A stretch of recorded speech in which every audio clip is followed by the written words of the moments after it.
Okay okay, thank you. আসসালামু আলাইকুম। আপনারা জানেন যে স্বরাষ্ট্র মন্ত্রণালয়ের তত্ত্বাবধানে সারা বাংলাদেশে দীর্ঘ 1 মাসব্যাপী দেশের অভিযান শুরু হয়েছে। তারই অংশ হিসাবে লালমোহন থানায় প্রতিদিনই আমাদের মাদক বিরোধী অভিযান চলে। আজকেও তার অংশ হিসাবে আমাদের বড় একটি টিম সারাদিনব্যাপী অভিযান করে। অভিযানের এক পর্যায়ে রাত্র 8:30টার দিকে পৌরসভার 3 নম্বর ওয়ার্ডে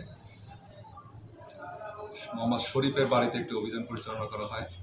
আমরা গোপন সংবাদের ভিত্তিতে জানতে পারি যে শরীফের বাড়িতে মাদকের চাষও করা হয়। এরই ধারাবাহিকতায় অভিযানের এক পর্যায়ে শরীফের বাড়ি থেকে 2 জন ব্যক্তিকে আটক করা হয়। শরীফের কাছ থেকে 25 গ্রাম গাঁজা উদ্ধার করা হয় এবং তার কাছে গাঁজা ক্রয় করতে আসা তজুমউদ্দিন থানা থেকে আসামি লোকমানের থেকেও তার দখল হতে 25 গ্রাম গাঁজা উদ্ধার করা হয় এবং এক পর্যায়ে তল্লাশিকালে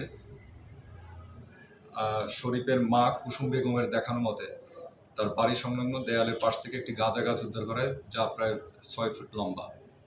আমরা এর আগে থেকেই সোর্স নিয়োগ করে রাখছি। আমরা জানতে পারি যে তার বাড়িতে গাঁজার চাষও করা হয়। এরই ধারাবাহিকতায় অভিযান করা হয় এবং আমরা সেখান থেকে 50 গ্রাম গাঁজা, 3 জন আসামি এবং একটি গাঁজা গাছ উদ্ধার করা হয়। গাঁজা গাছটা কি জন্য লাগে বলছে নাকি? সে তো পেশাদার গাঁজা ব্যবসায়ী। আমার ধারণা যে সে এটা হয়তো ট্রায়াল হিসেবে একটি গাঁজা গাছ লাগায়, যে এটা যদি সে সফল হয় হয়তো ভবিষ্যতে আরও বড় রকমের গাঁজার চাষের দিকে হয়তো যাওয়ার তার একটা ইচ্ছা হয়তো ছিল।